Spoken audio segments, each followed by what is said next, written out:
Parce qu'ils n'en peuvent plus de vivre dans un environnement particulièrement dégradé, ils ont été 437 habitants et commerçants à signer une pétition.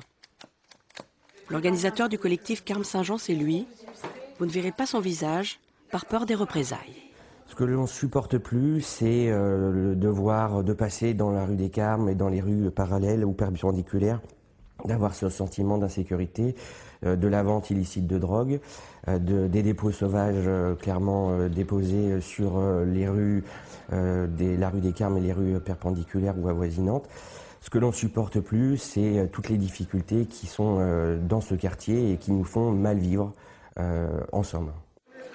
Ce sentiment d'abandon et d'insécurité est très fort dans ce quartier d'Orléans. Le sentiment de peur aussi. Je veux pas mourir, voilà. Je veux pas mourir. J'ai peur. Là, je veux même pas me montrer devant la caméra, tellement j'ai peur.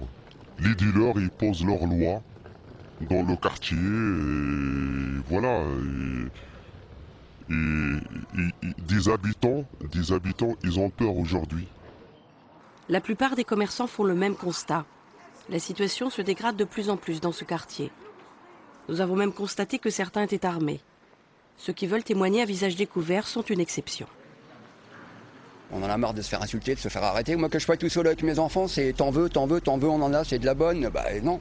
Est-ce que j'ai une tête de fumeur, franchement? Non. J'ai 48 ans, j'ai 3 enfants, je suis responsable.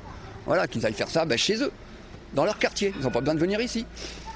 Il y a assez de misère comme ça dans le quartier. Encore faudrait-il que les immeubles qui sont laissés à l'abandon, les portes ne s'ouvrent pas pour les squatteurs. Il faudrait peut-être s'adresser aussi aux marchands de sommeil qui louent des appartements insalubres à des personnes qui sont sans papier, sans ressources, mais qui posent aucune question. Voilà, c'est ce genre de choses. Maintenant, les commerçants, on ne peut rien faire à ce niveau-là. On peut le dénoncer par justement des courriers, par des collectifs. Je pense qu'à un moment, il va falloir une réunion entre toutes les parties, la mairie, le préfet, le procureur, les commerçants, et qu'on discute et qu'on leur dise: que faisons-nous? Alors le quartier des Carmes est-il devenu une zone de non-droit où la loi du silence a pris le pouvoir? Face à une telle dégradation, la mairie d'Orléans ne nie pas les problèmes. Si le dossier est bloqué, c'est à cause des multiples recours judiciaires intentés contre elle, et notamment l'État qui a classé au titre des monuments historiques les immeubles que la mairie voulait aligner.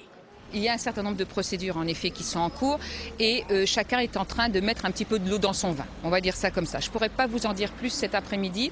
Je laisse Olivier Carré s'exprimer le moment venu. Ça va être aligné ou pas alors? Ça va être aligné. C'est une information. Oui, c'est une information. Après, le nombre de centimètres et de mètres, je ne peux pas vous le donner aujourd'hui. C'est ça qui va donner le coup d'envoi de la restauration de la rue des Carmes? Oui, exactement. Oui, exactement. Un feu vert judiciaire attendu fin décembre, un alignement partiel, puis un curtage des îlots. En 2016, la restauration de la rue des Carmes devrait enfin voir le jour.